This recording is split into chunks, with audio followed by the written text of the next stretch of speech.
Yeah, I can see stream is starting soon.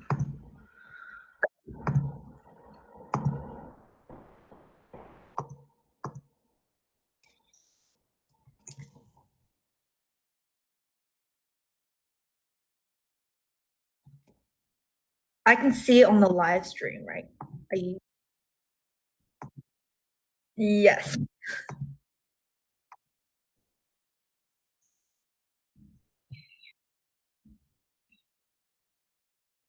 Yeah.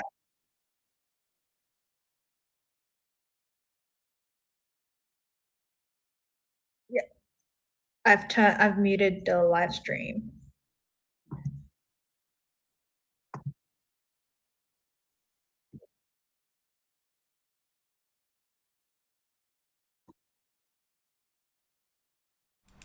That's pretty funny. Hello, everyone. I forgot and I had unmuted Tammy through the we're getting ready to start. I was just talking through what her and I were doing. Oh Um my god, that's so funny. oh. Oh. Hang on a second. Oh wow, okay. I've only got your Click face on on the your, stream and not mine. if you Give click on you, Yeah, no, because I've got the Google Meet is taking my camera at the moment. And so I'm not actually streaming my face, I'm just streaming you, Tammy. oh my gosh. We can do this though. Um, We can do this though. So now I'm seen, yeah. but I this means that our faces will both be seen when we're talking here, and when we go to the docs and stuff like that, then they will have no faces. So usually people are used to seeing my face in the corner of the screen, but just because this time I've taken up my camera with the chat with Tammy because I didn't set it up right. Usually I set it up so there's no camera for me in this chat, and my camera goes to the stream. But it's okay because you can see me here, so it'll be all right. Hi everyone, how's it going? Obviously well prepared. When I do the multi-person stream thing, there's always a little thing that goes wrong because I've done the me streaming thousands of times, well not thousands of times, but lots of times now. But streaming with someone else, I've only done like 2 or 3 times. I did one with Dan Mansfield a little while back, and then Tom for the last assignment, and Tammy for this one. So hello everyone. Welcome to the bonus live stream for the second assignment for 1511 called CSpotify. Some of you may know Tammy. Tammy is one of the tutors for 1511 who also wrote a significant portion of what is in CSpotify, as we're calling it, the second assignment. And also we have here the lecturer in charge is overseeing this situation and making sure that everything is warm and cuddly because that's the only thing she cares about right now. Chicken. Okay, so today is not super official. No slides or anything like that, but we want to show you the basics of how to get started on Spotify. So I've got a list of things that we're going to talk about today, and you can see how not not slided up I am for this one. So this is Spotify live stream. A couple of things we're going to talk about. We're going to introduce the assignment and talk about what's going to go on in the assignment. Oh, Tammy, I should have given you access to this document so you could write stuff at the same time. Doesn't particularly matter. I probably have it. We're going to show some of the diagrams in the spec. I have the spec open here and just show you a bit about the structure of how it works, how to set up the files, how to check whether things are working via the reference solution. You're obviously going to be doing a bit of testing yourself as well on it. Talk about how to do well in the assignment, as in working through in stage order so you understand what's going on, and a little bit of assessment. Oh, I did give you access to this because I put it in our shared folder. There you go. Awesome. So here is CSpotify. That's the official pronunciation, right, Tammy? That was your decision, I think. I feel like I'm starting to regret my decision, but we're gonna roll with it. I think it's great because Spotify. It's the most hilarious name for the assignment. Okay, so where we're at is the idea that I feel weird not having my face showing up while I'm talking. I feel weird talking without it. Okay, I'm just going to switch off the slides, and I'll go to the slides only when we really need to. Or because there are no slides. What was I going to say? So, we themed this assignment on the idea of music playlists and things. So, it works pretty well because this assignment underneath is about linked lists. And we know a lot about linked lists now. Or, I mean, like, you know, we've started learning about linked lists. And so this assignment is going to take us a little deeper into linked lists and give you a chance to play around with how you use your linked lists and pointers and things like that, and have a look at how you connect a lot of structures together and a lot of different structures and how they're connected together. Let's have a look at the diagram. So, I mean, there's a lot of detail in the spec. We're not going to go through the whole spec. We're probably not even going to talk specifically about what's in each of these stages, because the technical work is stuff that you want to just get to as you're doing it. But the overall structure of how it works is something we should look at. So this is where the diagrams are to help you to understand what's going on. So we have this structure called the library, and the library simply contains the head pointer, which could aim at a list. So when there's nothing in the library, there's no list. The list that will be pointed to by the library is a list of playlists. So we think about this. We're thinking about, like, if we have a music app and where we have all of our songs there, but we organize our songs into playlists. So here we have 2 playlists that we've put together, and so one of them literally is the raps, the 3 raps. I've only done 3 so far, the 3 raps that I've done in the lectures. But each of those are in a playlist. So what we have is a structure that gives us access to a linked list. So this is like the umbrella structure that says this is our whole Spotify library, for example. So obviously Spotify is the theming of it, but it doesn't have to be Spotify. It could be any kind of list of things that's going on. Tammy, there's a question there. Will there be more than one library at a time? There will not be more than one library at a time. So we've assumed that there's only one library, and all you're doing is editing that one library of playlist, which has more things in it. Yeah. Oh, Dean's here answering as well. Oh, Dean, I should have just got you into the into the chat as well. This would be pretty funny. We'll just get all the tutors in a big Google Meet and just get everyone to stream. This would be quite easy, and then I could just discreetly leave the stream and just go off and do something else. I was like, oh, the tutors can cover this. Anyway, so we're expecting one library, but there is space in this structure to put other things in here. It really depends on how your assignment progresses into these technical stages, whether you think you need anything else in there. That's a spoiler. You probably will.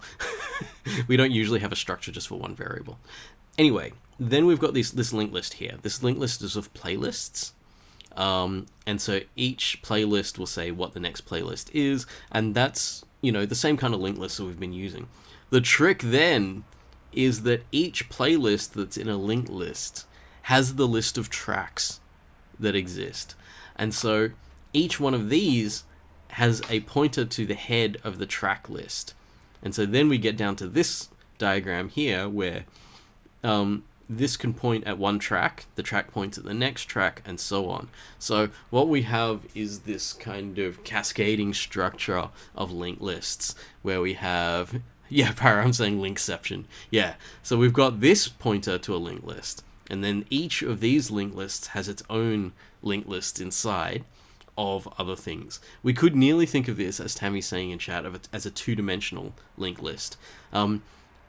We've named this in such a way that it's not necessarily a 2D grid as such, but it's more of each one of these things has a set of tracks in it, and the theming is such that hopefully that you can understand what's going on here, because the way that this is laid out kind of makes sense to us, like you could have multiple playlists, and in each playlist you're going to have multiple tracks. Sarvesh is saying it's a little bit like a tree. A little bit. You will learn about trees later on as you go deeper into computer science. They're a little bit more complicated than this. This one at least just follows a structure that you can sort of understand if you use anything like Spotify or other music playing things. And then we have some in here, the anatomy of the track itself, because the track is probably the most complicated struct that's in the assignment. So these ones are complicated because they all have to join up to each other. But the track struct itself has all this information in it. So if we expand this one out, from the beginning it has a title, an artist, a track length, and a pointer to another one. All of these structs are open for you to be able to play around with. So it's reasonably easy for you to make changes to what goes inside these structs. So you won't just be working on building and manipulating these structs, you might also be manipulating things that are inside these structs. I think it's probably a good time to look at how There's also the struct track length, which is inside. Oh, yes. Struct track, which is a little bit different from, I think, the usual linked list operations and fields we have inside each struct in the exercises that we've done. Yeah. Yeah. Sorry, you go. No. I was just gonna say, so that struct track length is essentially something that resides inside a struct track rather than like how the other ones are, where there's a pointer pointing to a different struct. It's a struct within the struct. Yeah. So here we have linkception, where there's a linked list inside a linked list. And here we have structception, where there's a struct inside a struct. But we know that works, right? Because we've seen before that like a struct can contain any variable. And if a struct can contain any variable, then it can be another struct, right? There's no problem there with that. Okay, so a little bit of setup. I'm going to go here to my CSC account, and I'll make a new directory for CSpotify, and I'll just go into that directory. So directory listing of that, obviously there's nothing in that directory yet. Let's have a look at what the assignment spec says about getting started. I have this really funny thing at the moment where like I'm so used to having the camera going while I'm doing stuff that I keep doing pieces to camera. Like I keep looking at the camera and going, so we're going to do this now, not realizing that I've set up our camera system at the moment so that if I'm on any of these other screens, you can't actually see me. But trust that I am actually talking to the camera, and I was like waving my hands around and stuff, and it's like I'm too used to always being visible. Okay. So here we have in the assignment, download the starter code. So if you're going to work entirely on your own computer, you can download the starter code there like that. I don't entirely suggest that because it's fiddlier to get to things like auto tests and stuff like that if you're always working on your own computer. So we have a command here that will set it up on your CSC account. So it's 1511, and that gets to our subjects scripts and stuff that do this kind of thing. And set up CSpotify is going to copy a bunch of stuff. So 1511 set up. Did I just call it CSpotify? CSpotify. So I've just run the setup script. My terminal hasn't told me anything, which means there's nothing particularly that's gone wrong. If it tells you something, it will mean that it had to do something strange. So the setup script, if you run it again in the folder when it's already been run in the folder, it's careful not to overwrite your files, and it'll tell you that you tried to do something. So like so. Actually, I could have just pressed the up arrow.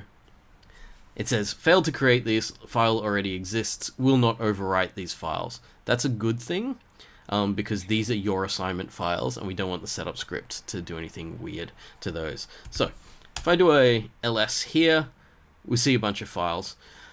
On my system, I've got colors set up. You can do this in your terminal as well. 1511 colors. That shows that these files are actually different colors. The important thing about these files is the ones that are in blue bold or cyan bold here are not actually files on your account. They're actually links to files that we maintain. The cool thing about this is that if we need to update anything in the assignment, so if we spot any bugs in the assignment or anything like that, it's actually interesting. Tammy spotted one just a second ago. Yeah. Before we were getting started, and she was like, "I want to fix this. Can I fix this before the stream?" And then it was like, "Oh, maybe we shouldn't, because if we break something just before the stream and we try to run it, we're in trouble." So there's some style issues in it, but we'll fix them up at some point. The cool thing about it is that you won't even have to worry about re-downloading anything, because these ones are not your files. They're not on your account. They're actually links to files that are on our account. So any changes we make to those files will just be reflected in what you're working on without you having to do anything with it. Again, another advantage of why you'd do this instead of downloading the files in the zip. So, a lot of file structure going on here. A lot of stuff happening. The spec will tell you specifics about each of these files, but let me talk it through a little bit. Oh, not what I wanted. Oh, these are, because they're links, they're really long. I was hoping to just get a list where I could see. Hang on, let me see if I can. I'm just trying to get it so I can get a vertical list of the files, but it's not exactly doing that. Okay. Wait, where's my... Okay. At least we can look at this a little bit. There are these two files, capture.c and capture.h. You don't have to really worry about that too much. These are files that we're using to help you with testing. We'll talk about testing later. But CSpotify, CSpotify.c and CSpotify.h are the two files that that make up the bulk of what's happening in the assignment. So CSpotify.h, you could nearly think of that as the technical specification of everything that you need to do in the assignment. And CSpotify.c, you see you actually have this file, not just a link to this file. So this thing is a link to this file that we maintain, because you can see it's in the CS1511 directory.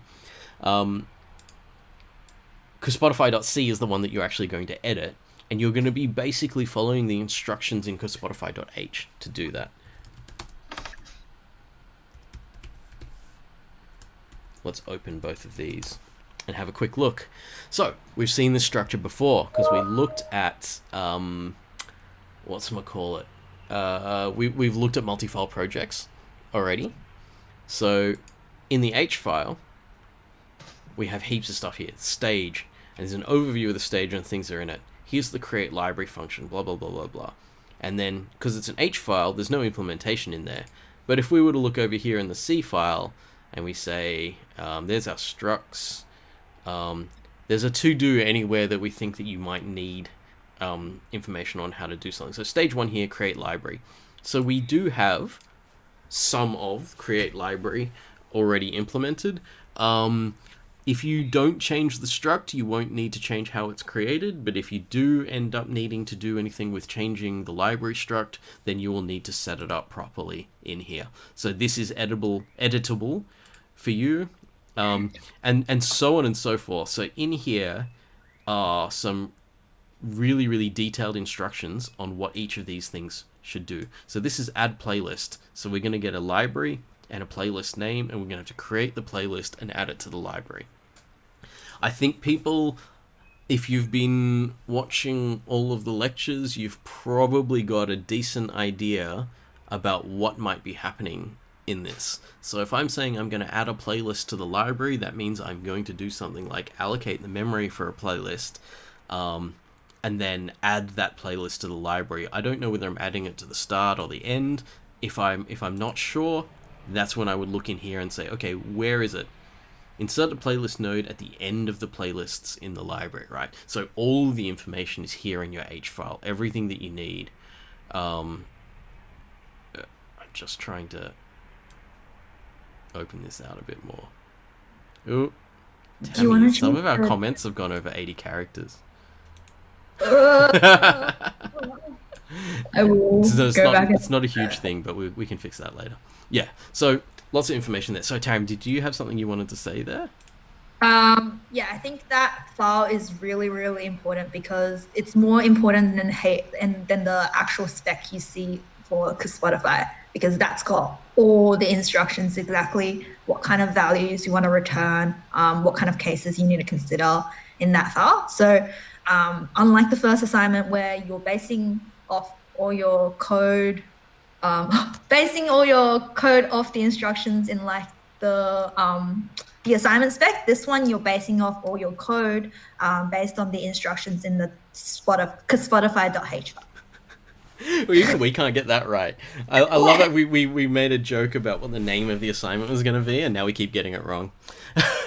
Okay, so as I was saying when I was talking about multi-file projects, this is the kind of thing where you're kind of working with Tammy on this assignment. Like, she's done the main file, and then the H file is something that her and myself and the others, there's a few of the other tutors, Tom, Dean, and Ollie, who all worked on this a little bit, who we've all put this together to say, okay, this is something that makes sense for everyone to work on. So it's like you're part of a team working with these other people where they've put together this H file, and you just need to go through the H file and say, okay, all of the functions of what they should do are the things that I'm going to create.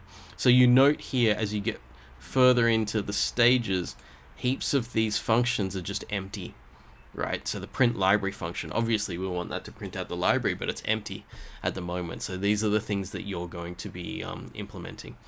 So if you want to organize yourself to how you're going to work through things, you can work through the H file top to bottom. You can work through the C file top to bottom because they're both ordered the same.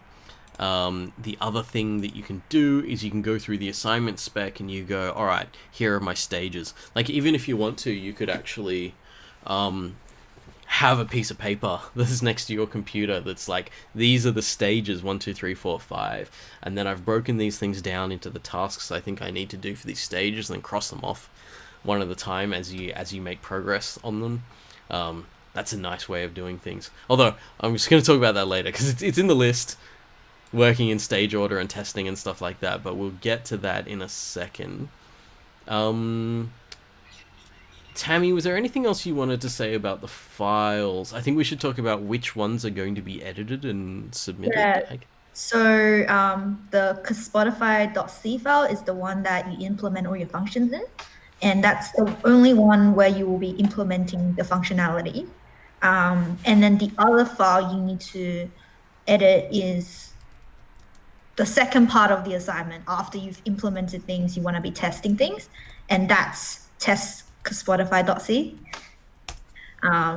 That's the file you want to edit, which is the file where you want to be writing test cases. So if we scroll down to the bottom, there's a few functions there's a few testing functions, and each of these functions are dedicated to a particular function you've implemented in your assignment, where you will be calling those functions you've implemented and checking their return values and checking their output to see whether they actually give what you expect it to give. So there's a few examples in this file, and we've written some comments about like the different test cases that you want to write. So for example, in test add playlist, we've already done test 1 for you, where we're checking whether the playlist is adding a playlist into the library, whether add playlist is adding a playlist into the library successfully. And then, so that's an example of how we do that, where we're checking the return value, and we're also using something a little bit weird, a thing that Tom's implemented. So that's why we need the capture files. So something called capture on 143, and that takes the output that gets printed onto the terminal and chucks it inside an array. So then you can check whether that output actually contains what you expect it to contain. So for example, in this case, I'm trying to add a playlist called favorites into my library. And then I'm checking firstly that it's added successfully by checking the return value on line 37. And then what I'm doing is checking that the playlist that's been added to the library called favorites is actually being added to the library by checking the output on line 43 and 44.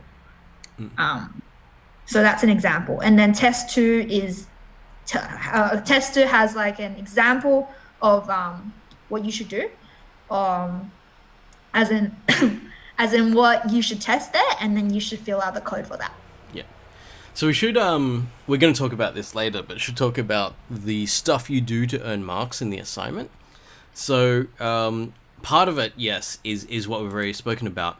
Implement the functionality of the assignment, but part of it is write this part of the assignment, which is do some testing to make sure that the assignment works. And you can compile and run this on its own, right? Is it compiled? Yeah. I can't see a main here. You compile it with test main. So there's the there's a test main, yeah. So there's a test main.c which contains the main function for this. And that main function will call this function. So test main is not something you need to change. That's a file already given to you. And so you compile it with this one and test CSpotify.c and capture.c. And yeah, I think that's it. I think we have instruction on the spec about how you compile it. Can't remember on top of my head. Yeah, so we have this section on testing. So what we're saying is that the assignment here actually comes in two parts. One part is very much like assignment 1, where we ask you to do things to make your program work. You make your program work. The other part of it is to say that with the things that you have implemented, or even not even with the things you've implemented, we want you to be able to write tests to see whether your CSpotify actually works or not. So you could run your program with this testing program. This testing program is going to put inputs into your program, look at the outputs, and say whether it works or not. So what we actually have in the background is a half-broken version of a finished version of CSpotify that's a little bit broken. And what it will be doing is it will be implementing some of the functions correctly, but some of them incorrectly, and we'll be testing your test CSpotify, which is like another program, a different program, and we'll be testing whether that actually can figure out whether things work or not. So it's got two benefits. One, if you write the testing stuff, you can write the testing stuff based on what's in the spec and what you think the correct behavior is going to be. You can then use that to test your own program to see if it works. And you also are going to use that to earn marks in the assignment, because we want to see whether you can write these tests or not. So you can actually do the testing part of the assignment without doing any of the other part of the assignment, if you have an idea of the logic and the structure of what the assignment's supposed to be. See if there's any questions in there. I think Dean has been answering a lot of those. I think one thing to emphasize is that this is very different from the assignment 1, where all the instructions are in CSpotify.h, like the specific instructions. So make sure you read that file to base off your implementation. Yep. Okay, so when you're working with the assignment, you might get to a situation where you're not sure of the way that the assignment is running, and you're not sure if you're doing exactly what it is. Maybe there's something in the H file that you're not really reading clearly, you might think is ambiguous or something like that, and you say, I want to be able to just punch in the numbers and see if I get the right numbers when I do that. So you can do that by actually accessing what we call the reference solution. So this is the solution, I think this is yours, right, Tammy? The solution to the assignment that Tammy wrote that will... Mine and Ollie's, both of them are kind of... Oh, both of them are running. Yeah, they're combined in a way. Right. And this thing will tell you what we think the behavior of CSpotify should be, and so you can test yours against it and see if they come out with the same outcomes. I can't remember if that's in testing or it's in getting started. Is it in the introduction? It's in the introduction, getting Reference started. implementation. There you go. So this command 1511 CSpotify will run our version of CSpotify. So I can do that now.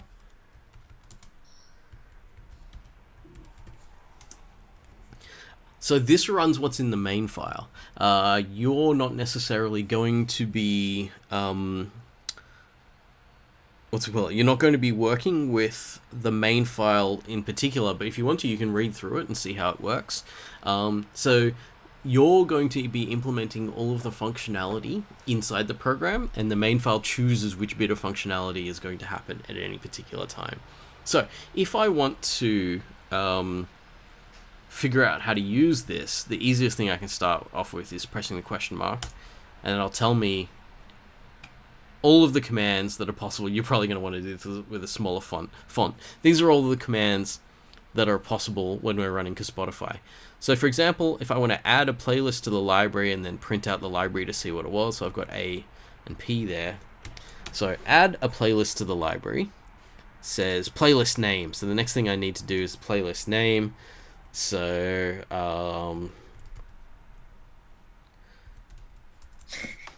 stream freestyle. Oops. So this is the playlist of freestyle raps that happened during streams. Playlists added successfully. I can print out the playlists, and it's like my library, empty if nothing's been added or printed. Stream freestyle. And we also have this kind of thing here, which is like saying which playlist in my library has been selected. So this is as we go deeper into the assignment, we're going to be doing things like selecting given playlists, and you can think of this as like setting up one of your playlists to be the one that you want to play at a particular time or something. If I add another playlist, this one's going to be called Tammy Freestyle. So Tammy, do you want to like drop some rhymes for us right now? I can't think of anything else. This is like way to put one of my tutors on the spot right away and just go, hey, freestyle rap. It's easy. Anyone can do it. It's not entirely true. Okay, you don't have to freestyle rap if you don't want to. So now we have two playlists. Dean's glad he's not on the call. Dean's glad he's not on the call because he could find that if he tries to freestyle, he won't feel that tall. You might feel quite small, and then when Mark throws it to you, you could drop the ball. Okay, there you go. There's the freestyle rap. Okay, so I've added Tammy's freestyle, and we can look at it now, and there will be two playlists in my library. And one of them is selected at the moment. And as we go deeper in, you can do more stuff like that. So feel free to play around with this, because there's heaps of stuff that this can do. This is a full implementation of all 5 stages of the assignment. Yes, Dean, you were rapped about. One could say that I schooled you with university. Schooled in university. Dean's actually finished university already, but anyway. Okay, so the reference solution is going to be pretty handy for a bunch of those things, and anytime you get stuck in the reference solution, question mark is going to tell you all the things that you can do.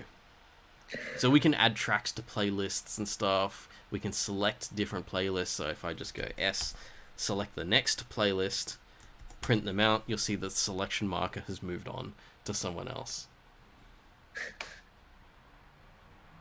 Oh, Kat, bring it on.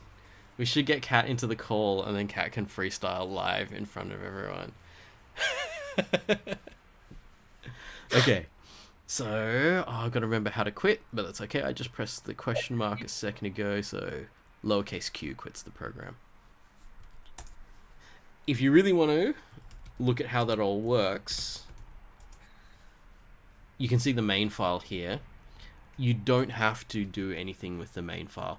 So you can see how we've got the commands and the characters as hash defines. So that way that we don't get caught up using these characters a lot, we use this and it's really, really clear what's going on. And so it's like max command length.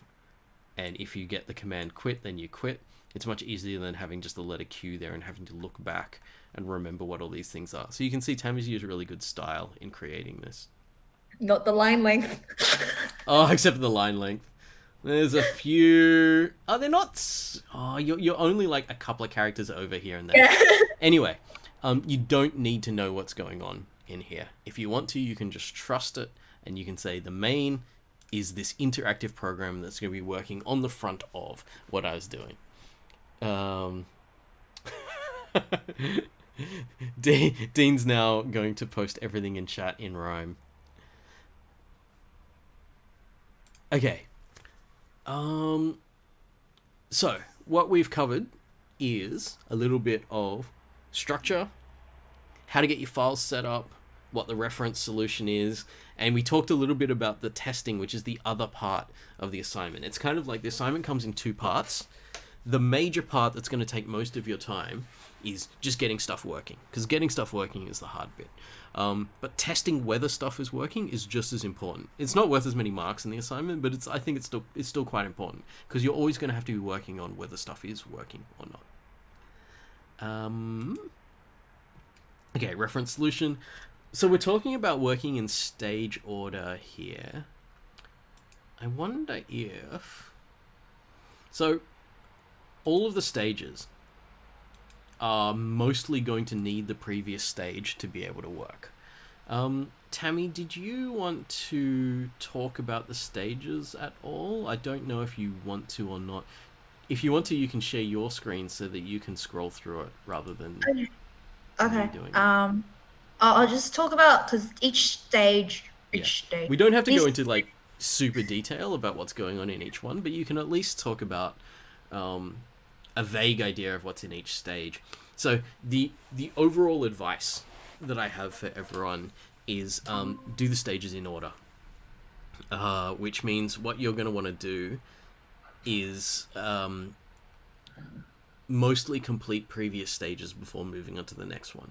When it gets later in the piece, they're not as kind of sequential, but very early on they're very much like it's kind of impossible to do stage 2 without stage 1, right? I feel like, yeah, because if you have no playlists, you're not going to be adding tracks to playlists. Yeah, I think that's stage 2 or stage 3. I can't remember. I'll let you talk about it. Okay. So in general, stage 1 is basically just about the library and the playlist. So there's nothing about tracks. What that means is that structure, the linked list structure we have, will only be a one-dimensional kind of thing. So it'll be really similar to the lab exercises that you've done or you are going to do this week. And then so stage 1 is all about playlist and the library. So the top level, this diagram here, the library and the playlist node that we have. That's stage 1. And then we've got stage 2, which then introduces two kind of main concepts here. One is the idea of selecting, where you have to be able to move and select a different playlist. So in stage 1, by default, there's a selected playlist where the selected playlist is the first playlist in the library.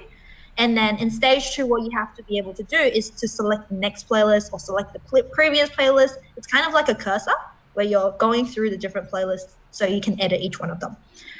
So that's one main concept there. The other concept here that we have is the idea of track. So that's the second level of implementation of the linked list, where you've got a bunch of tracks in each of the playlists. So that's how you form that two-dimensional kind of linked list structure.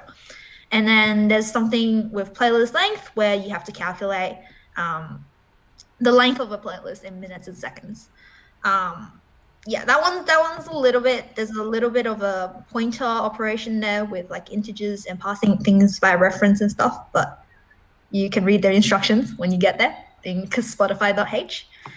And then stage 3 focuses on dealing with freeing memory. So because in stage 1 and stage 2, you'll be creating playlist nodes and you'll be creating track nodes, that means you will be using malloc.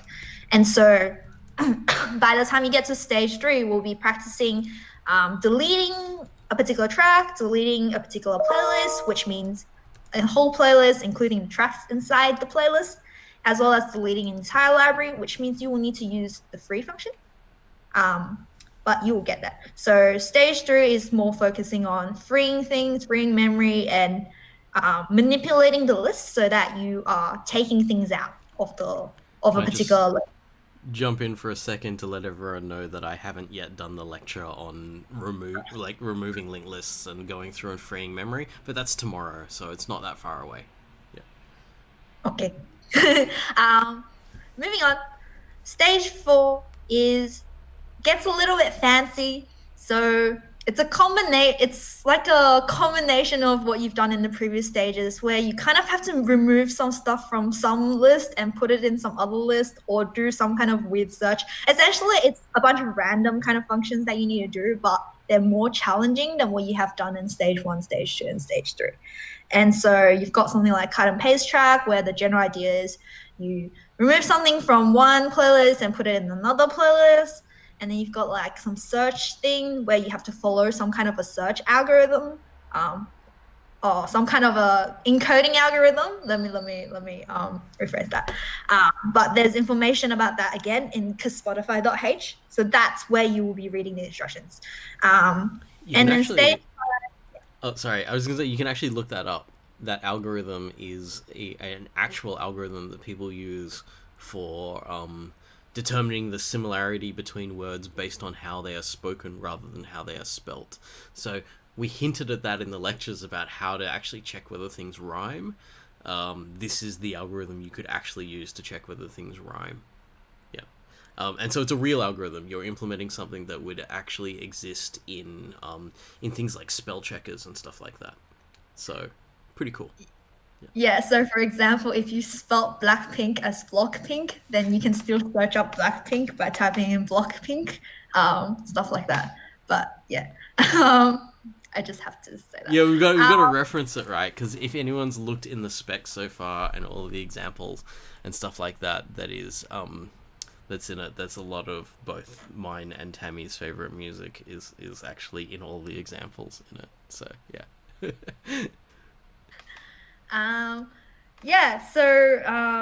Then we've got stage 5, which is also more complex than stage 1 to 3, where you've got more of this kind of manipulating the list and moving things in different orders and stuff like that.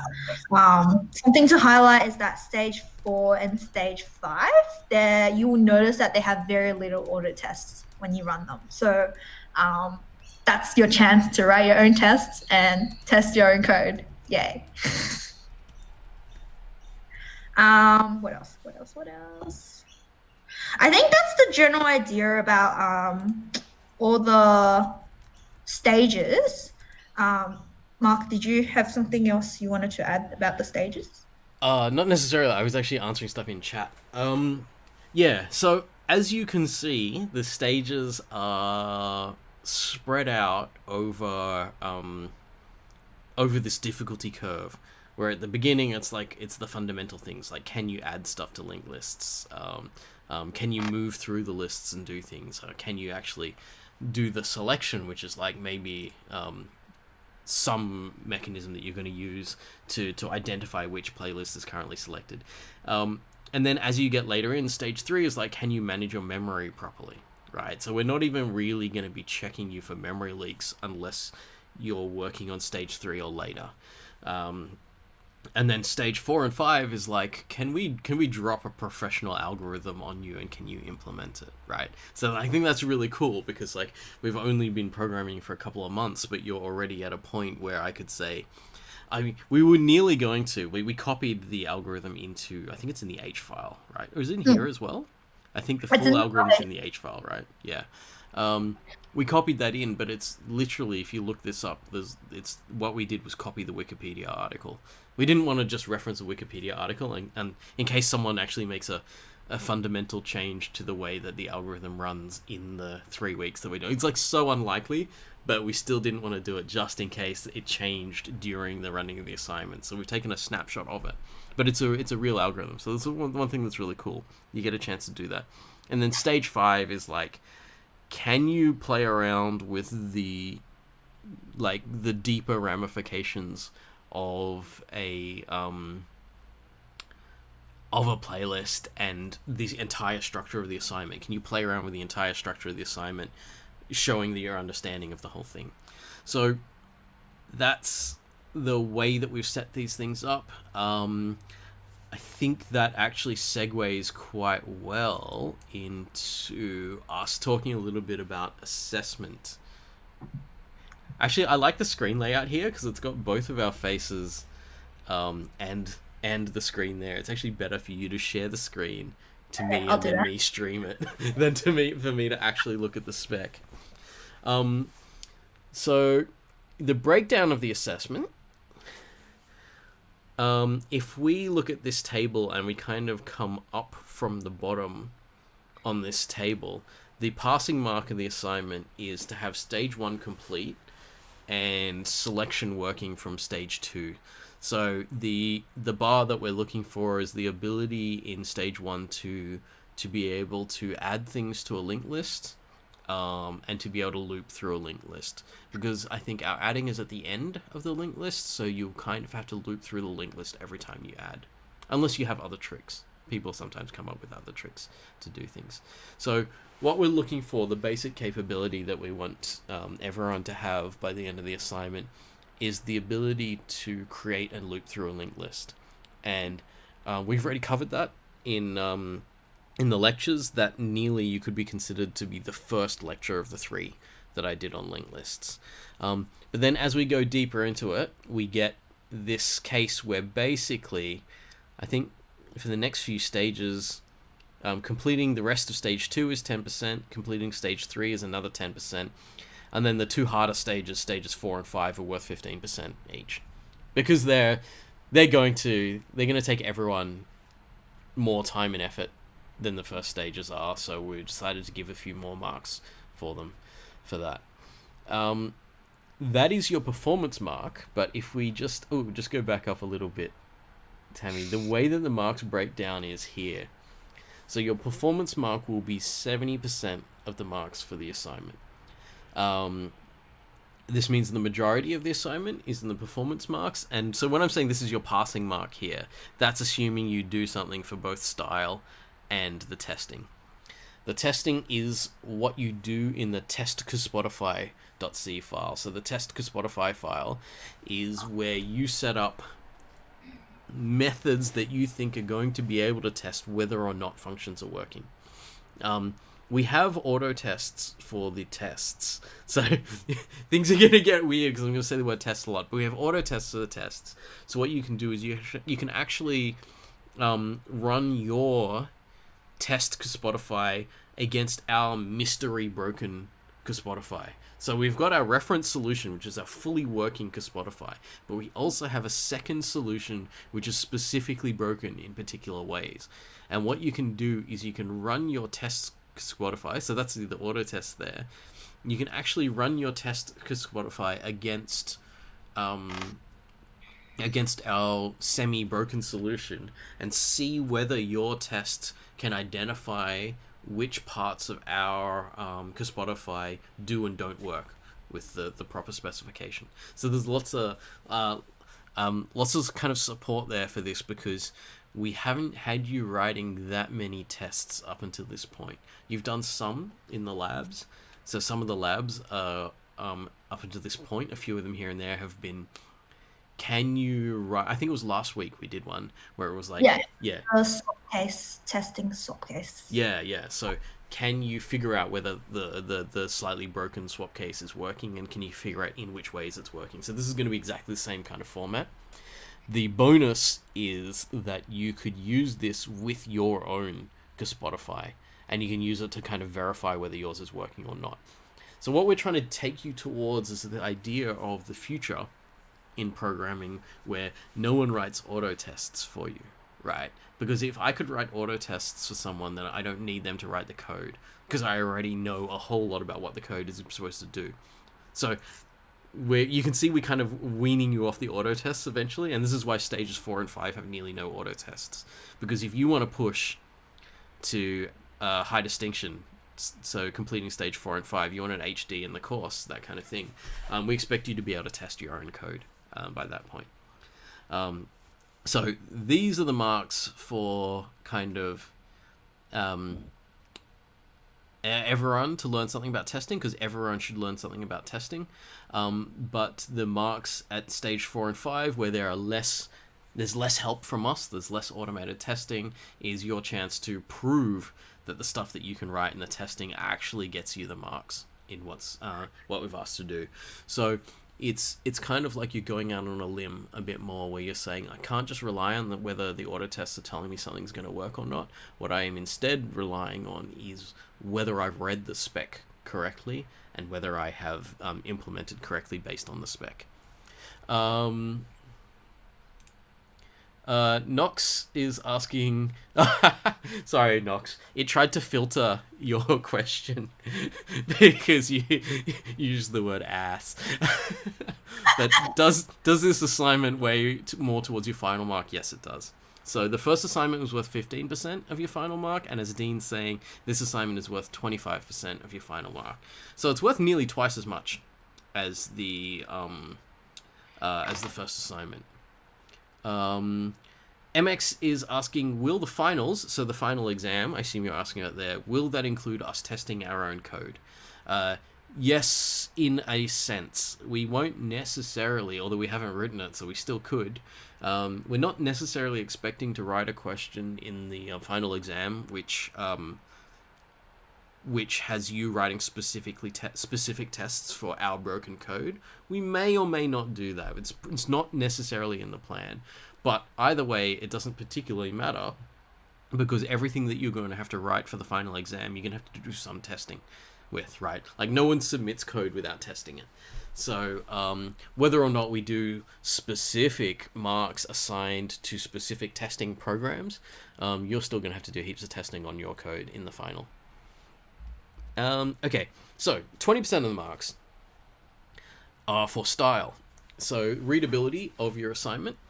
And I always like to say that this is the bit where you can get your free marks, because writing good style in code is not as hard as solving really difficult problems. So it's nearly like anyone in the course can get a full 20% for the style. And I would say a lot of people in the course are not going to get a full 70% for performance marks, because the assignment's hard, right? The assignment is hard and it takes a lot of time. Whereas doing correct style is not difficult. It's just something that you spend a little bit of time on, and you just make sure that you follow the style guide and you get things correct, and then you comment where necessary to explain what's going on. So I would hope that everyone gets 100% for style, and then gets whatever mark that they can reach for performance before they run out of time, or they reach a level where they say, look, I'm satisfied with the assignment at this point. It's probably going to get me a credit or a distinction or something like that, and I'm pretty happy with that. You know, if you get a distinction, you should be quite happy with it. The way that this often works is the marks that you get at the end of the assignment is going to be reasonably similar to the marks that you'll get for the course. It depends. It's not exactly the same, because you could have a really, really good set of weeks, really good 2 weeks, and really smash out the assignment and nothing else is due, and then you have 2 exams in one day, and the exam and the final, and so it shifts how much focus you can put on things. Having said that, there are certain things that we will always kind of be looking for in style. For example, you can run 1511 style. Let's I'm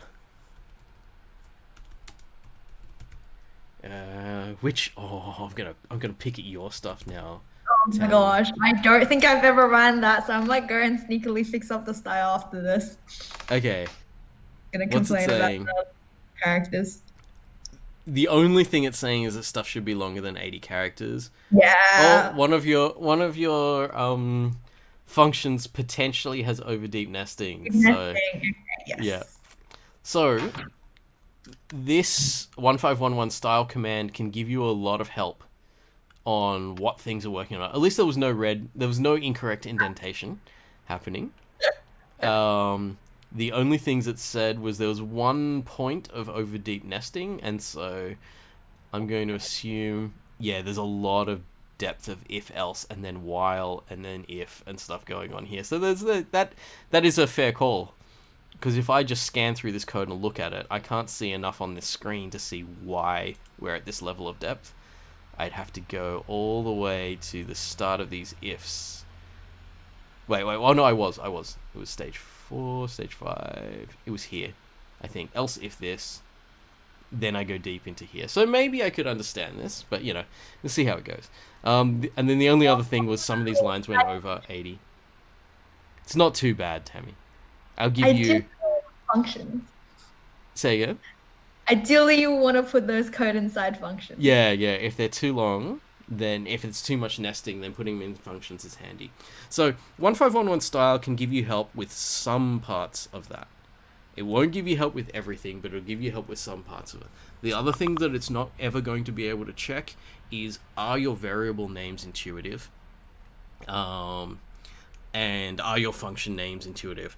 Having said that, you won't be writing that many of your own functions. I still encourage you to if you think you need them.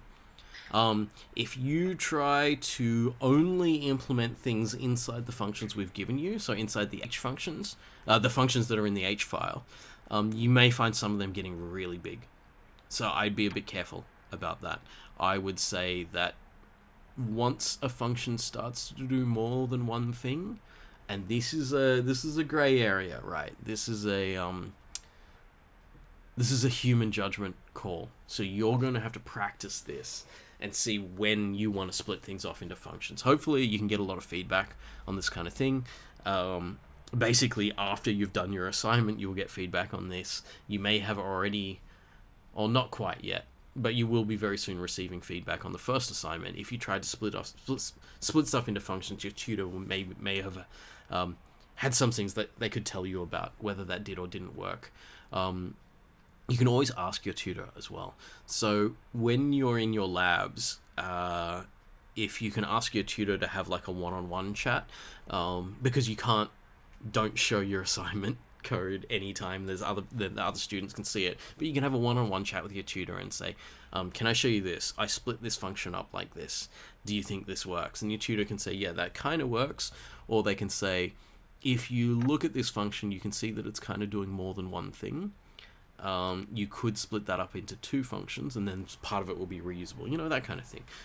So it's totally fine to show your assignment code to your tutor. It's not okay to show your assignment code to any other student. So there will be problems if you've shown your assignment code to other students and we notice a similarity between people, right? So we've got stuff happening in the back end that's going to be checking for that kind of thing. So Nox is saying, if we only work up to stage 3, we only have to write the tests for up to stage 3. You can actually write, Tammy, if we scroll up a little bit to the... Yes. Just, oh no, too far, sorry. Oh, actually, where do we have the testing? I guess, yeah. So in order to get full marks yeah. for the... Oh yeah, you go. Yeah, so in order to get full marks on the testing, if you look inside Spotify.c, you will need to... Let me switch over to it. Oh, what happened? Yep. Yeah, so you will need to make sure you fill out all the tests. So you can see that there's comments about it. This is not good syntacticality, but I'm sharing the tab, so that's why it's like this. So you will need to... I've actually taken over the screen, Tammy, so I'm actually showing my screen, which has all the syntax highlighting. Yeah. Stop one. Yeah, got it. Okay, so you will need to fill out all the test 1 and test 2 and so on for every single function, for every single test function that is there. And so you will notice that that goes all the way up to stage 4. There's one function you need to test for stage 4. There's one function you need to test for stage 3. There's 2 you need to test in stage 2. And there's 1 you need to test in stage... Oh, there's 2 you need to test in stage 1 from memory. Yeah. One of them's partially done in stage 1, I think. Yes. Yeah. So if you want to get full marks for the entirety of testing, you will need to fill out all of that up to stage 4 in this file. Yeah. So if you want full marks, you may end up testing things that you have not implemented. So I think that's the important thing, is that you can actually get marks for testing for things that you don't understand how to code. So you can not understand how to code the SoundX algorithm, but you can understand how it works because it has a really simple set of rules that you can read. It's like, if it's this, then it changes to this. If it's this, it changes to this. And so you can actually just do tests on it without actually knowing how to make it fully work. So again, I could nearly consider that again to be free marks, where you could say that my ability to code is only getting me up to stage 2 or 3, but my ability to test is getting me up to stage 4, which is kind of cool. I think I've talked about this before, that there are actually people in the computing industry who we call like QA people, quality assurance engineers, whose entire job is actually to figure out whether other people's code works. They don't even write that much code of their own, except they might write testing programs like this. So they'll write a program that's going to probe someone else's program really carefully to say, is it going to work in all these different kind of situations? And so what we're doing is giving you a bit of experience of that, because everyone should get good at testing. Because if you don't get good at testing, then you end up usually having to get good at patching. Which is worse, right? You want your stuff to work out of the box rather than have to say, oh, I didn't know it was going to go wrong like that. I'll have to fix it later. So if you get good at testing, then you'll never get caught out. Well, I'm not going to say never. It's less likely that you'll get caught out by your program doing unexpected things because you've actually kind of rigorously gone through and tried to make sure things do or don't work. What else is on our list? That's everything that on there. Yep. Let's open it up to questions. We've been answering a lot of questions as we've been going along, but let's open up to questions. Anyone has any questions? We will answer them.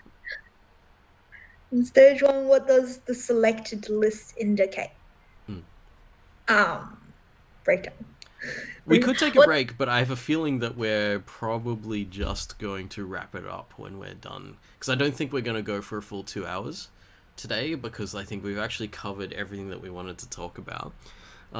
There is a little bit of suggestion for technical learning that I might go into, but we'll answer questions first. So let's answer Nox's question first. And KTW is asking the same thing by the looks of it.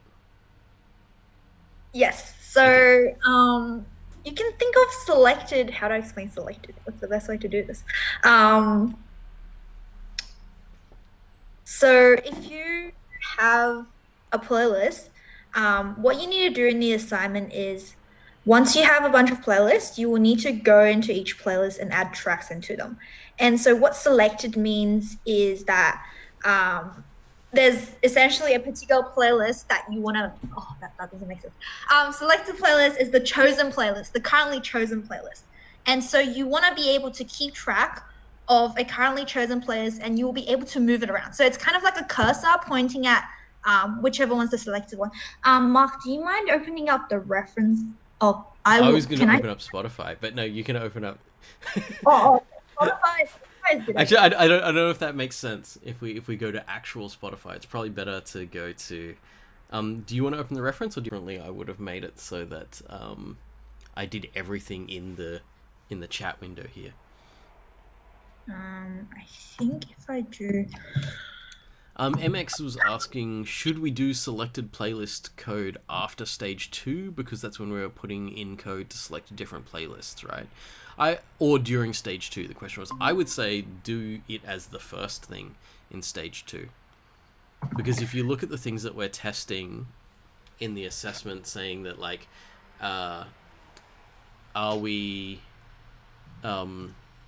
your passing mark is going to involve being able to have selected playlists. So I would say hit that up in the beginning. I don't know if you can increase your font size there, Tammy. Oh, great. It's super tiny. Good question. Or... I love it. I'm trying to select things in your VS Code when it's in your screen. Is that better? Question mark. A bit bigger, I think. What did I just do? View, appearance, zoom in. Yeah, that's a bit better. Okay. Let me try that again. View, appearance. Yeah, MX is asking about whether to do selected playlist stuff in stage 1. I think you want to complete stage 1 before you start doing selected playlists, right? Because they only appear in stage 2, right, Tammy? So in stage 1, what it says is that you can assume, well, what it says is that the first playlist you add into the library will be the selected one, which means you technically won't need to implement the mechanism for selected in stage 1. And you can just assume the first playlist in the library is already selected. And then once you get to stage 2, then you will need to think about a mechanism for that, because what we mean by selected here is, for example, let me just restart this so then I can start from the beginning and show. So I might add a playlist to the library called playlist 1, bad naming, and I might add another one, right? I'll add a few. If I print it out, I can see that in my library I have 3 playlists, and currently the first one selected is playlist 1. Okay, so this one's selected because there's an asterisk there in the brackets. So the idea of selected is that now it can be like a cursor or kind of a thing where you can move on and select the next playlist. So now the selected playlist is the next one, which is playlist 2, the second one we have. And we can keep selecting the next one, which will select playlist 3, or you can go backwards, which will select the previous playlist. So currently I'm navigating through using capital W and capital S, like the up and down kind of gaming keys, I think, to kind of go through the selected playlist. So you can see that we can change which one's the selected playlist. And what that means for a lot of the exercises in the assignment is that you will have exercises where they tell you to do something to the selected playlist. Okay, so for example, it will tell you to add a track into the selected playlist. So for example, in this case, if I were to add a track, the track will be added to playlist 2 because that's the currently selected playlist. I forgot how to add a track on top of my head. Let me think. You can always use the question mark if you need. I think it's always good to be like, assuming also that no one else knows the assignment as well as you, so they're always going to be looking things up with a question mark, which is totally fine. So this one's quite a long command, but we've got title, artist, track length in seconds, and then the position number. So a position number means where we're adding it's like the track. if you had an album and something was the first track on an album. What's that? That's the third song on the album? Don't quite remember. Artist, track length, position, track length. Okay, well, let's say this is 300 seconds, and then we want to add it into position 0 because that's the first thing we... No Blackpink song was over 300 seconds. It's probably a 2.5 minute track. If we try and print it out, we can see that Pretty Savage has been added to the selected playlist, right? But if we tried to add the same track, so if we ran the same command, except this time, before we do that, we move the selected playlist, okay, to select the next one. So you can see now the selected playlist is no longer playlist 2, but playlist 3. And if we now run that same command of adding Pretty Savage Blackpink or Pretty Savage Blackpink, then you can see that if you print it out, it will be added to the playlist 3. So the selected playlist is kind of like a mechanism to keep track of what is the currently chosen playlist that we're going to manipulate in regards to like tracks and other information about it. Yeah. And as that's one of the assignment questions about doing the selected playlist, it's up to you how you're going to implement that. So we're not specifically going to tell you how you're going to keep track of which playlist is selected. It's up to you to figure out what you want to do in the back end for that. I feel like dropping a hint, but I'm just gonna let it go. I was like, it's one of the things I've taught you. So is everything else in the assignment, so it's not that big a deal. So MX and KTW and Nox were all asking a little bit about the selection thing. Is this explaining better what it is. So it's kind of like saying I can build up multiple playlists. So my library has multiple playlists. So one of them's the playlist I use when I go running. The other's the playlist I use when I'm coding and stuff. And I put different songs in each one. But for me to edit any of those playlists, the first thing I need to do is select the playlist, and then I can make changes to it. Oh, sorry. Will there ever be an input where the number of the track will be the same as the number of a track that already exists? Are you referring to like the title of the track, like the information? The track number, which is the final input in the add track. The track number is not actually relevant for your playlists. So, for example, you do not, as David was saying, it's return of the list insert nth. You're not actually inserting into a position in the playlist. That position number is the position that it would be in an album, in a theoretical album that exists somewhere else. So the order that things go into the playlist is every time you add a song to a playlist, it always goes as the last song in the current playlist. So you don't, is it always last? It is always last, yeah? It's the list insert nth thing. So. Oh, it is. So, yes. Oh, sorry. I was adding playlists, not adding tracks. Yeah, adding tracks. Tracks. The position is the nth. Yeah. The position is where it goes in the list. Yeah. Yeah. So it is David is correct. It is insert nth. Yes. And the question was, will you ever get the same number the same position that you've already been given before?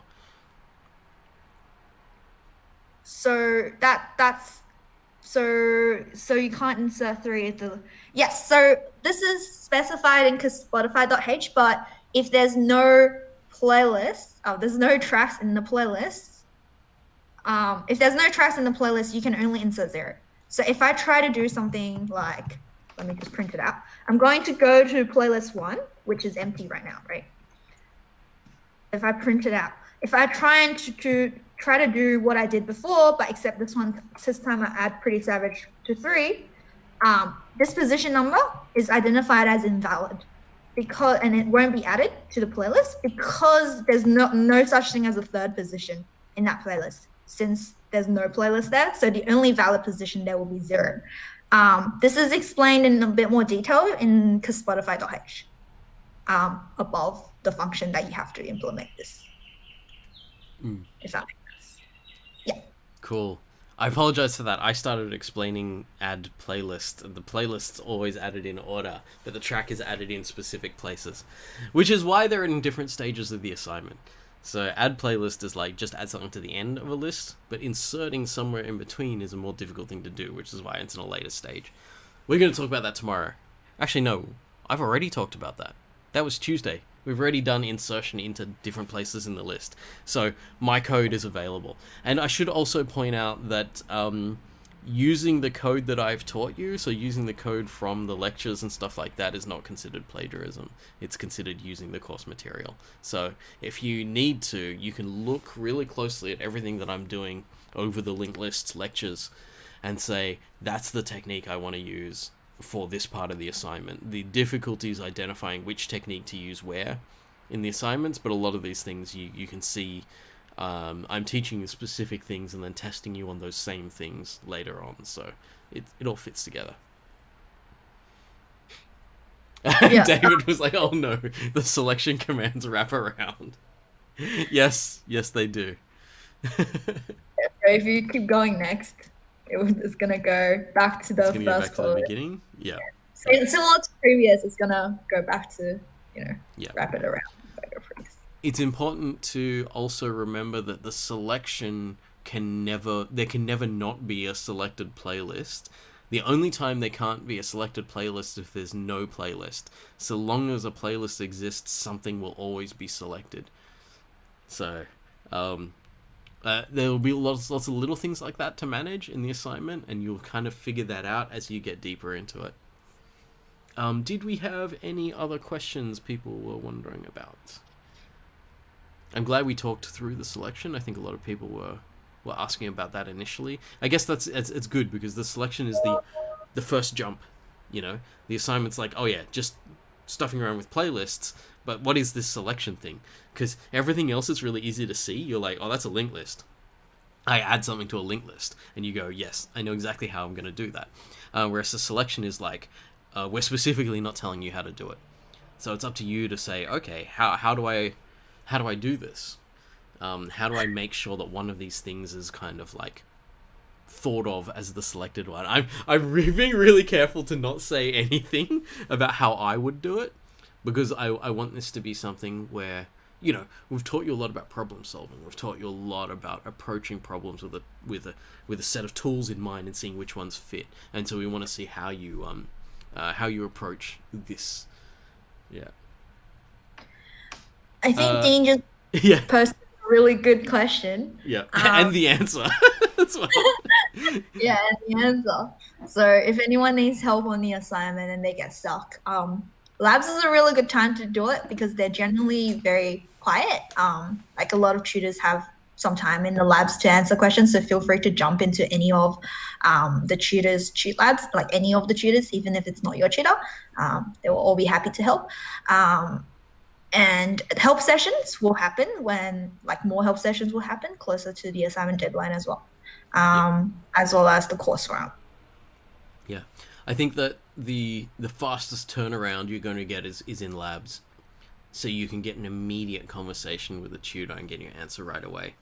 And again, it doesn't have to be the lab you're enrolled in. You can drop into any lab and just kind of even just ping the tutor there and ask them if they have spare time. You know, that's fair enough to do. Were there any other questions? It looked like we may have hopefully covered enough so everyone can get started. And we've answered some questions about selection, which is a good thing because that's the first kind of jump in thinking that we need to do. Let's see if there's any other questions. And if there aren't any other questions, I will talk a little bit about pointers and things.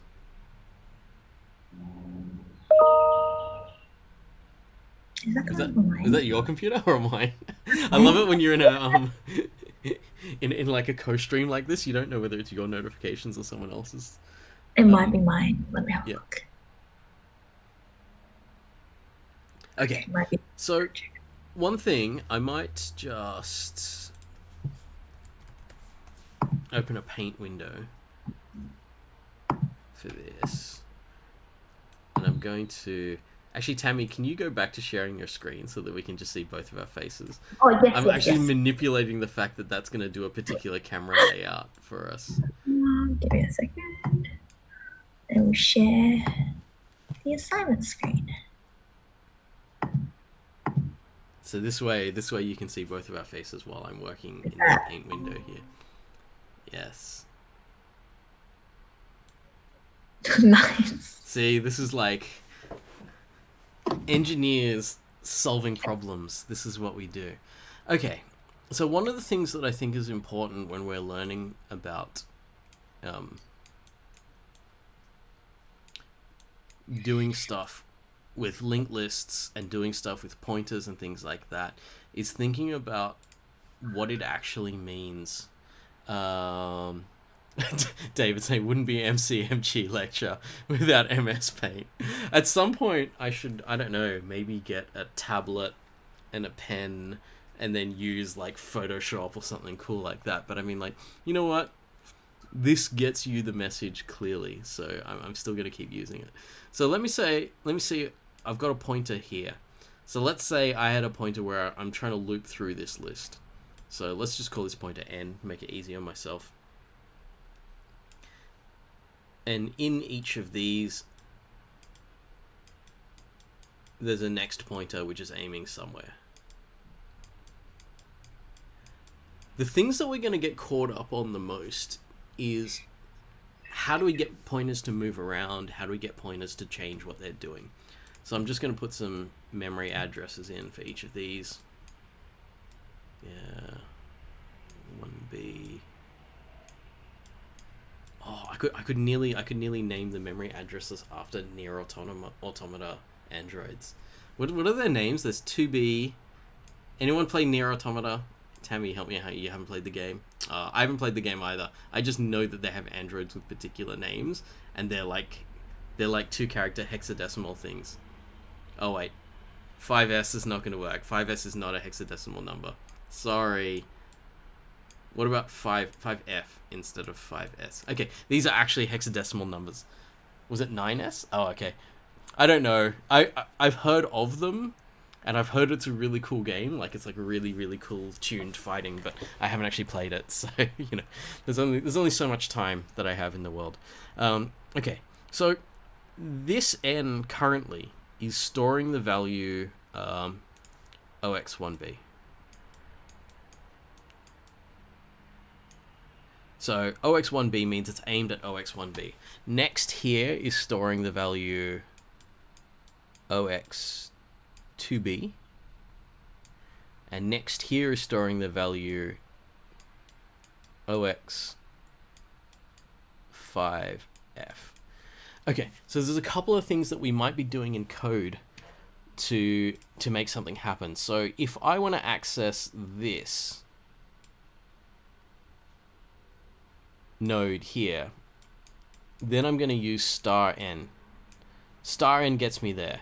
But *n is not something that we're not really going to use that much, because we're never really going to be accessing the whole thing. We're going to be accessing one of the elements inside it. So more often we're going to be using n arrow next, for example. In this case, is equal to 0x2b,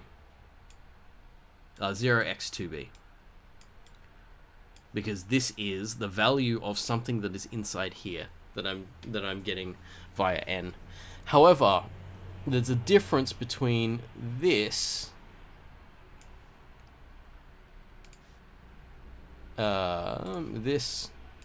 versus n itself.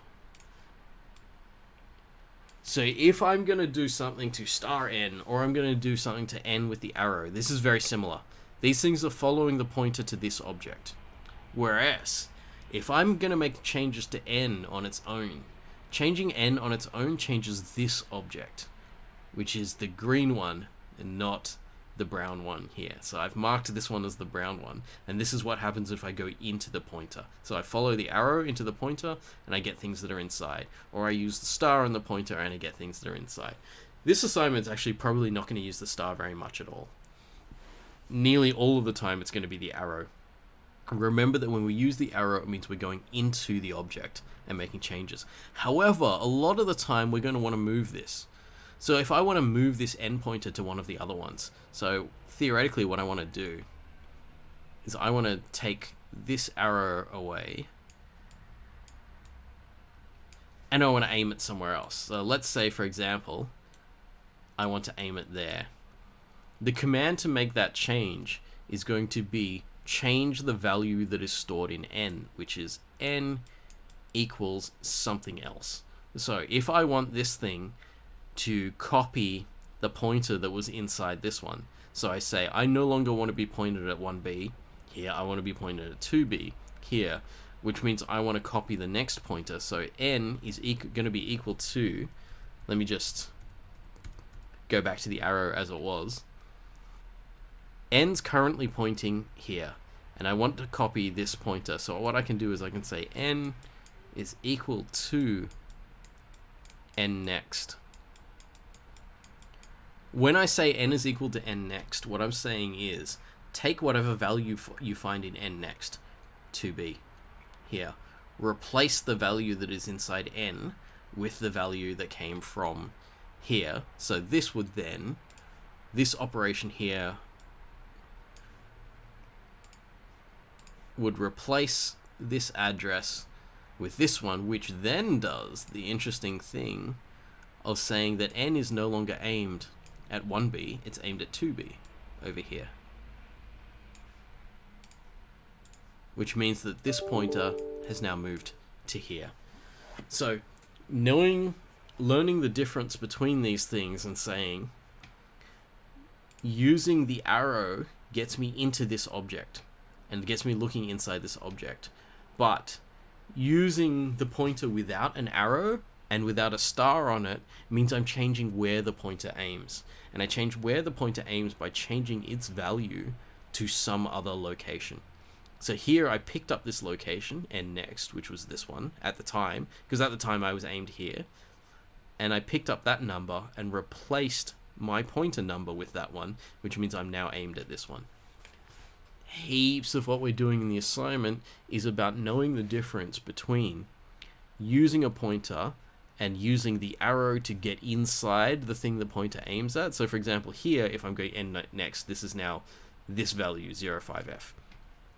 And there's the difference between going into what the pointer is aimed at versus changing the pointer itself. So when you change the pointer itself, it means you're changing where it aims because you're giving it a new address.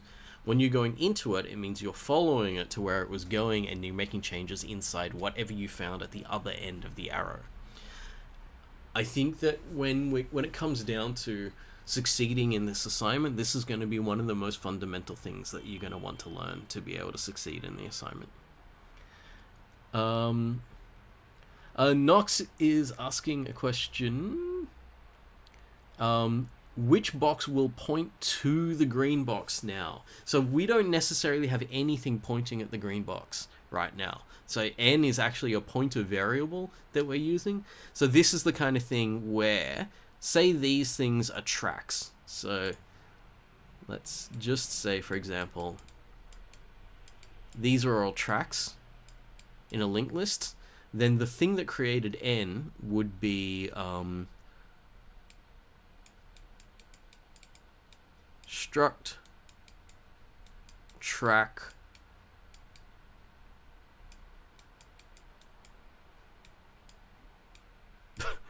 pointer n, and let's just say that equals head, for example. So let's just say there was a head pointer aiming at this. So at the beginning, before I ran this and I moved this along, the thing that declared n as a variable was saying it was a track pointer. So the track pointer n started pointing at the head, and then I changed it to other things. So nothing specifically points at n at this green box. This is the pointer variable that's stored somewhere in memory, and we use it because we can use it with the name n that it was created as. I hope that helps, Nox. You can, if you want to, point at this, but it's super fiddly, and I would not suggest it in 1511 because we don't really do that. That's having a pointer to a pointer, which is super messy, because then you have this little second level of indirection which can break your brain. However, we can do something like this. So let's say I want to access, I'll change colors, n, next,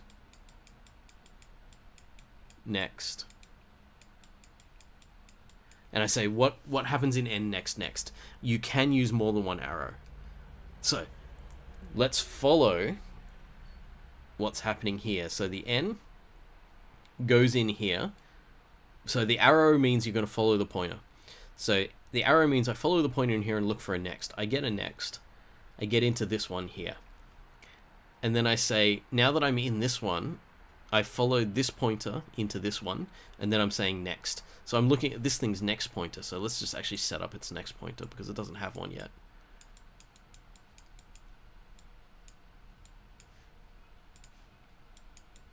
I'm going to say this one's the end of the list because I don't have space to draw anymore, so that one's null. So what happens if I am currently in this position here and I go n, follow one pointer into here, look for a next. So I look for a next and I go there and I follow that pointer into the next one and I go, what's its next? Its next is null.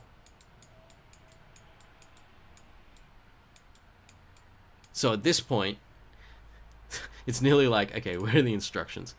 We did this one first, and then we did this one second, and then we did this one third. If we do that, we end up in this situation where the n started off pointing here, then it moved to here, and then the third one is like n, and we're showing that we can actually access more than one pointer. So we go through one pointer to another struct, and then we can access any fields inside that struct, and we follow that pointer on to get to the next struct. So if you wanted to, if this linked list was really long, you could go n next, and you'd get really far into the list. It's just super dangerous because you don't really know if the list is long enough for you to actually keep going through next.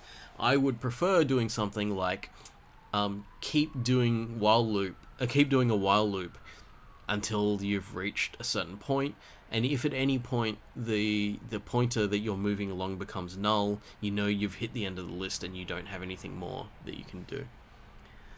So MX is asking things like that. Can you do the star dot thing repeatedly? That's not quite going to be the same. Because if we do the star dot, the star is the only thing saying that we're going to follow a pointer to the end. So if star something 1 dot something 2 dot something 3, let me just write out the actual. So the question was, oops, I'm just trying to get rid of my dot points there.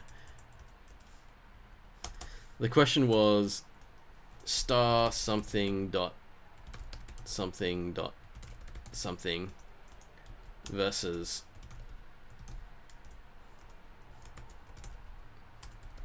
something something something. Not exactly the same, because this thing is going to dereference a pointer, and it's actually going to dereference a pointer that's inside this. I think inside this. And this will only work if these structs actually contain each other, and there isn't, there aren't any pointers. So the only way this would work is if we put this thing in brackets, and so this would follow the pointer to another struct, and it will look for a field inside the other struct. And it depends on how they're set up. It's unlikely that this works, because this won't dereference a pointer. So if this is a pointer, then it's just looking at the address there, rather than following it to the other end. Whereas this thing is going to say, I have a struct, I follow, this is going to be a pointer to a struct, and then I follow that pointer into the struct and look at one of the fields. If that field is a pointer, then I can follow it again to something else. So this will kind of work. This has got a lot of weird issues. It will technically work if the structs are set up in a really, really specific way that this works, but it might not be exactly what you think of following a chain of pointers along, because this definitely won't follow a chain of pointers. At some point during this thing, this is going to look for an element inside a struct and start trying to manipulate just the element itself, not follow the pointer along. So Nox is saying, so both the brown box and the green box point at 0x2b. Let us go back to Paint and see. So yes, the brown box next pointer is aimed at 2b. So it's not necessarily the whole brown box. It's only the next pointer in the brown box that's pointing there. So you could have another pointer in here. So let's just, for example's sake, say that there's also a previous pointer. Some people like these linked lists. They like them linked in both directions so they can loop either way. So I can't say that the brown box points at 0x2b. I can say that the next pointer inside the brown box points at 0x2b. But since n is a pointer, then I say the entirety of n points at 0x2b. If I put n inside a struct, like this, let's say it's a library, and the library is pointing at a playlist, then I could say, yes, the pointer inside the library is pointing at that. I'm going to actually delete that because that's just confusing matters. But you can see what I mean, that it's not the entire brown box that's pointing at 2b. It's only this next portion in it. And then this one, because it's not a struct, it's a pointer. So it's a single variable on its own. This pointer is aimed at that.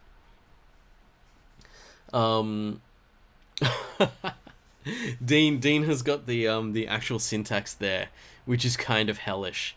So A arrow B arrow C is the same as star bracket star A dot B and then the brackets dot C, which is why we have the arrow syntax. So if we want to follow more than one pointer through, it's super, super dangerous. to try to do it with the stars and the dots. Excuse me.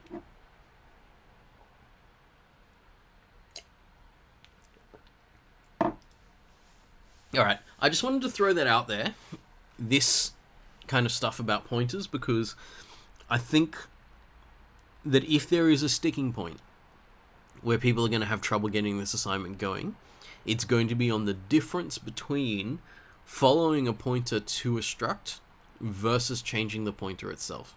And we've kind of seen this in when we're looking at looping through a linked list. When you're looping through a linked list, what you're doing is this kind of thing where n equals n next, which is just moving n. So it's moving where n aims to aim at different objects in the list. Yet any time we use an arrow on that n, we're then looking at the objects in the list, and we're looking at individual fields inside those objects. So there's a difference between changing n and accessing n with an arrow. And this is really interesting because this happens both different ways in the same line. So this is changing this variable. This, with the arrow, is accessing something on the other end of the arrow, which is in here. So I just wanted to talk about that because I think clarifying that is going to make a difference to how people do the assignment. Okay, did we have any more questions? Because I think we're reaching our logical conclusion for everything we wanted to talk about for the assignment today. Tammy, did you have anything else that you wanted to say that you think people might need to know for the assignment?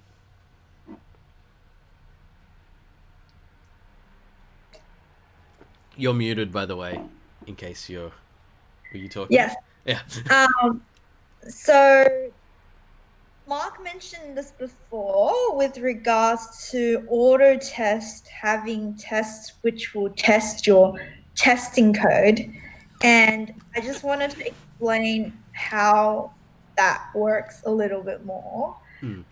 So so as we said before, there's a question. After deleting our library, is there any mechanism to prevent the program from crashing if any other command is entered? Deleting library, there's an assumption made in the thing, in the spec, which says that you do not need to consider that case. Like, you can assume that if you delete a library, like just by pressing the X command, it will like the next command will be a quit command. You have to enter a quit command. And so, like, even if you don't call the delete library command and you just press Q to quit, it will delete the library for you. So if we want to, do I want to show this? I'll just show this. I'm actually doing it right now. Just in the background while you're doing that, I've opened up my terminal window, and so I'm going to run. I actually don't know what happens because I made that assumption, so I don't know if we printed out an error message. I'm pretty sure we haven't. But if you try and quit without deleting the library, it will delete the library for you. Otherwise, it will. So if you press X, it will delete. Right. So it's capital X. Yes. That deletes everything. So let's try to add a playlist. Yeah, that's probably going to be a weird one.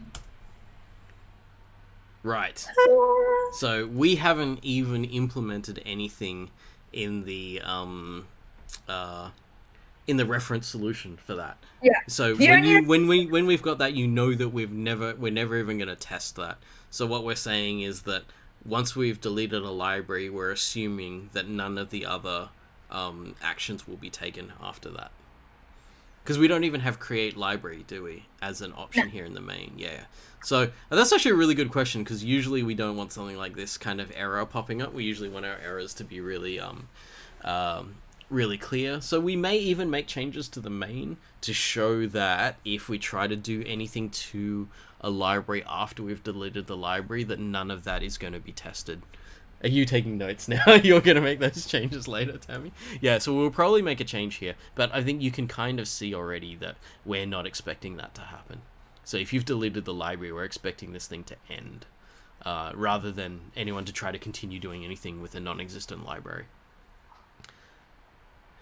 Yes. Good question. Yeah, so at the moment we're allowing you to enter more commands, but I think we'll probably make a change to the main to make it ignore any other commands after the library has been deleted. I guess the only other command it would allow is a quit command. Either that or the delete library will quit immediately. So it's the same as the quit command. So if you quit, so originally the delete library wasn't going to be a command, but I It added was it. just going to be part of the quit, right? Yeah, it Yeah, is yeah. part of still, but yeah, it's a separate command as well. So that's a bit of a funny case there. I'll get that fixed. Yeah, but don't worry about it. Yeah, as Nurag's wondering about that, so we're not worrying about anyone trying to do anything after the delete library command has been called. AKA, if your program crashes like mine when you do Yeah, that, if it crashes the same as Tammy's, that's the reference solution. You're going to be marked against that. So if hers crashes, yours can crash too. all right. But we'll probably make it so that it exits with some kind of clearer thing there. Yeah. I was going to say about the testing. Yes, auto testing, the testing code. So the auto test will test your testing code, and what that's actually testing is that you've actually tested the things that we've put in comments inside the test Spotify dot test Spotify.c. Let me get that up. So, I don't have the syntax highlighting again. Oh, do you want me to let you? I'll go back to your screen. Okay. Do you want to open up test Spotify.c? Oh, I can do that. Yeah, that might be better because I don't have the syntax highlighting on mine right now. All right, here we go. You won't be able to see this, Tam. You'll be able to see it in the screen on the stream, but it'll be a few seconds behind. Yeah. So just back to our the reason why your one doesn't give a segfault is because your one has no code inside the functions, like because you haven't implemented the functions, so it doesn't actually do anything that produces an error. Whereas in the reference implementation, there's code inside it. So when you try and delete a library and then do something with the library, it's gonna crash. Yeah. But coming back to the test Spotify.c, in each one of the testing functions, there's like comments talking about, some of them have comments talking about what you should test. And so, for example, in test add playlist, if you look at test 2, it's something that's told you what you should test, but it's not written the code for you. So you got to make sure that you write the code for that. Because what will happen in the auto test, the last few auto tests in each of the stage, is that we will test this code by checking that you're actually checking this stuff that we're telling you to check. So what's going to happen is we're going to run a broken piece of code, broken piece of the assignment against your test. Run your test against the broken piece of code or broken assignment and see whether your test actually picks it up. Because if you wrote your test correctly, it should actually pick up that our thing does not meet the spec. Our broken solution does not meet the spec, if that makes sense. And there's also marks in here for testing some other part of the assignment. And so we haven't said exactly what it is, but if you test something that you think is relevant here, then you can earn marks for it. So that's why this is like, this isn't that you have to discover exactly how our one is broken. That's not what we're asking for here. This is, can you test something that you think is reasonable to test? So when you think about our auto tests, we test a whole bunch of different possibilities for each of your kind of lab exercises. This is you getting to make one of those. And you say, there's another way that add playlist could go wrong. And I'm going to show that I can test whether the add playlist goes wrong in those conditions.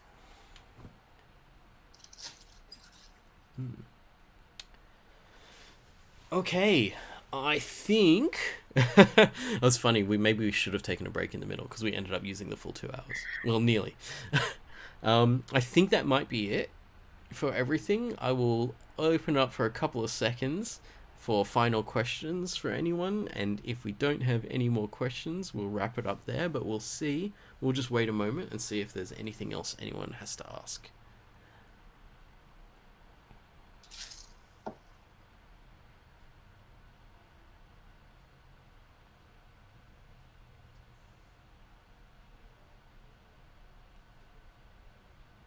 this is like a tutorial kind of thing because Yeah, kind of you've got to give people time to type.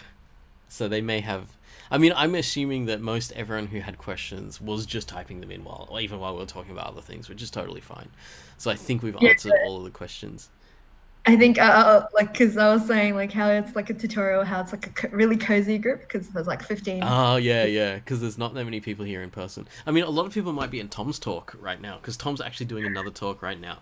So it's a shame that I had to use this time slot for 1511, because it was the only time slot where most of the students in the class don't have other classes.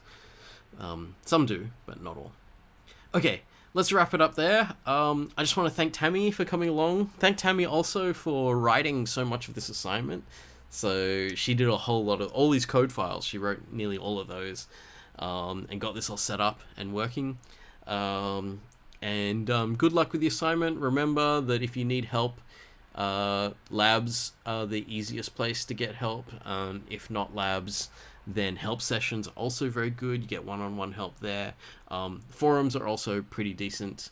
I think forums are better for general technique questions where the answer is there for more people. So specific assignment questions, not as good on the forum because we're not supposed to be discussing too much stuff about the assignment with other people. So I think when we're working on individual things like assignments and also the weekly tests, the best place is try to get one-on-one with your tutor or with another tutor because they might have some free time. Oops. I'm getting meeting pop-ups. You know that I need to wrap this up because I'm going into another meeting straight after. Yeah. Because this is my first time writing an assignment. If you guys find any other bugs or issues, just not ping. Just put it on the course forum on the broken, and I'll come and like fix them up Yeah. as we go. Yeah. Yes. So yeah, if you see anything, you can just like, I was gonna say, ping Tammy for every single line that's over 80 characters. You don't have to do that. Okay, thank you all. Thanks for coming along. Good luck with the assignment. I will see you tomorrow morning anyway, and we'll continue working with linked lists. Okay, thanks guys. Alright, see you Tammy, see you everyone. See ya.